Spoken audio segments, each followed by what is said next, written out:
নমস্কার বন্ধুরা, অঙ্গনা রান্নাঘরে আপনাদের স্বাগত। আজকে বানাবো চালতার আচার। এর জন্য দুটো চালতাকে আমি এইরকম টুকরো করে কেটে নিয়েছি। তার উপরের এবং ভেতরের খোসাগুলো ভালো করে ছাড়িয়ে নিয়েছি। আপনারা দেখেই বুঝতে পারছেন। আপনারা চাইলে এর থেকে টুকরোগুলো ছোট করতে পারেন। এরপর ভালো করে ধুয়ে নিলাম। ধোয়া হয়ে গেলে চালতাগুলোকে শিলনোড়াতে একটু থেতো করে নেব। এইভাবে থেতো করে নিয়েছি।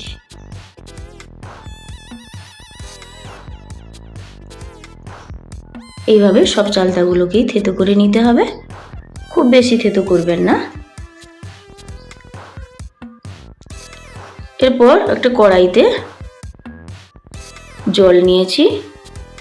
জলটা একটু গরম হলে এর মধ্যে দিয়ে দিলাম লবণ এবং হলুদ। লবণটা চালতার পরিমাণের সাথে সামঞ্জস্য রেখেই দিতে হবে। এর মধ্যে দিয়ে দিচ্ছি চালতা। চালতাটা যেন ভালোভাবে ডুবে থাকে এমন পরিমাণ জল দিতে হবে। এরপর চালতাকে সেদ্ধ করে নেব। Please like, comment, share and subscribe. খুব বেশি সেদ্ধ করার প্রয়োজন নেই, মিনিমাম 60% সেদ্ধ হলেই চলবে।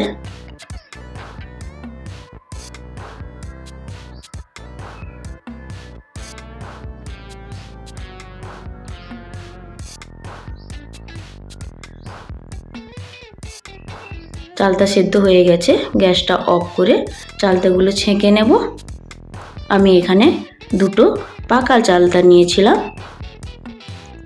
জল ছেঁকে রোদে 3-4 ঘন্টার মতো শুকিয়ে নেব। শুকিয়ে রাখলে তারপর আচারটা বানালে আচারটা অনেক দিন থাকবে, না হলে নষ্ট হয়ে যাবে। দেখুন এইভাবে আমি সেদ্ধ করে নিয়েছি। এরপর মশলা হিসেবে আমি নিচ্ছি 1 চামচ মৌরি, 1 চামচ জিরে, 1/2 চামচ কালো সর্ষে, 1/2 চামচ সাদা সর্ষে, 4টি শুকনো লঙ্কা এবং কয়েক দানা মেথি। এই সব মশলাগুলোকে রোদে একটু শুকিয়ে নেব।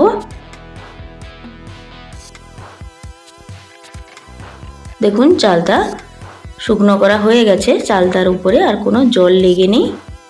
এই রকম শুকিয়ে নিতে হবে যাতে চালতার গায়ে কোনো জল না থাকে। এতে আপনারা অনেক দিন আচারটা রেখে খেতে পারবেন। এরপর শুকনো কড়াইতে লঙ্কা এবং আর সব মশলাগুলোকে হালকা ভেজে নেব। প্রথমে লঙ্কাটাকে দিয়ে একটু নাড়াচাড়া করে নিচ্ছি, কারণ লঙ্কাটা ভাজতে একটু সময় লাগে। এরপরে এর মধ্যে সব মশলাগুলোকে দিয়ে দিচ্ছি। সামান্য একটু নাড়াচাড়া করেই নামিয়ে নিতে হবে, খুব বেশি ভাজা যাবে না, তাতে মশলার স্বাদটা সেভাবে থাকবে না। Please like, comment, share and subscribe. দেখুন মশলার মধ্যে সামান্য একটু লাল লাল ভাব এলেই মশলাটা নামিয়ে নিতে হবে। মশলা নামিয়ে একটা হামানদিস্তাতে আমি গুঁড়ো করে নিয়েছি। দেখুন এইভাবে গুঁড়ো করে নিতে হবে, খুব বেশি মিহি করা যাবে না। এরপর কড়াইতে আমি নিয়ে নিচ্ছি তেল। এখানে আমি সর্ষের তেল নিয়েছি, কারণ যে কোনো আচার সর্ষের তেলেতেই ভালো হয়। তেলের মধ্যে দুটো শুকনো লঙ্কা আমি দিয়ে দিলাম।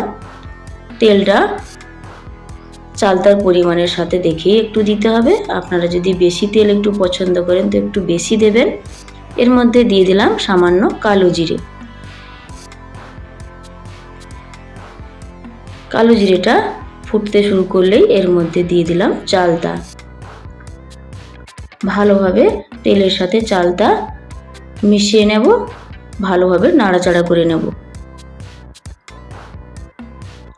আচারের তেল দিয়ে মুড়ি খেতে অনেকেই খুব ভালোবাসেন এবং খুবই ভালো লাগে।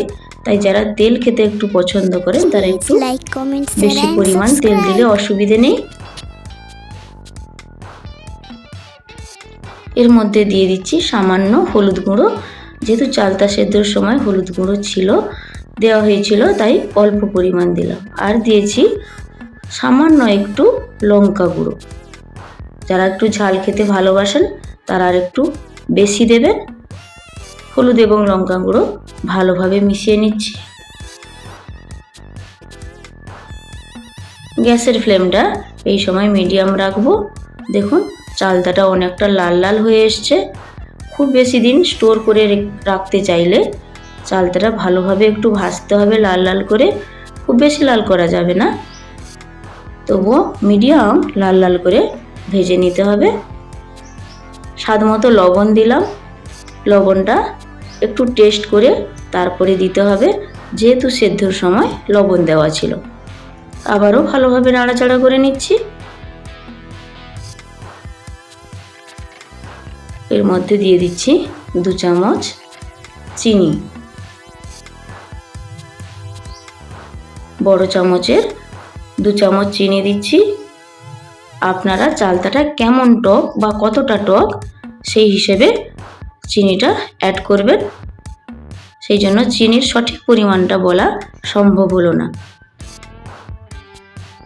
এই সময় আঁচটা লো রাখতে হবে এবং চিনিটা গলার জন্য সময় দিতে হবে।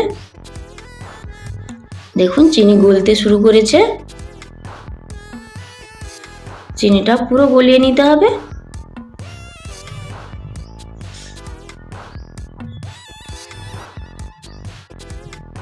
এই আচারটা একটু টক ঝাল মিষ্টি হয়। যারা বেশি মিষ্টি খেতে পছন্দ করে তারা মিষ্টিটা সেই পরিমাণে দেবেন। দেখুন চালতার কালারটা কতটা সুন্দর এসছে এবং চিনিটা দেখুন গলে গেছে। আর একটু Please like, comment, share and ফুটিয়ে নিতে subscribe. হবে। যদি চিনি গলার পরে এই তরলটা যদি একটু আঠা আঠা থাকে তাহলে বুঝতে হবে যে চিনির পাকটা হয়ে গেছে। এরপর এর মধ্যে দিয়ে দিচ্ছি গুঁড়ো করে রাখা মশলা। সব মশলাটা ভালোভাবে মিশিয়ে নেব। মশলা মেশানোর পরে 2 থেকে 3 মিনিট নাড়াচাড়া করে গ্যাস বন্ধ করে দিয়ে নামিয়ে নিলেই আচার রেডি। দেখুন কালারটা কতটা সুন্দর এসছে এবং দেখতে কতটা লোভনীয় হয়েছে।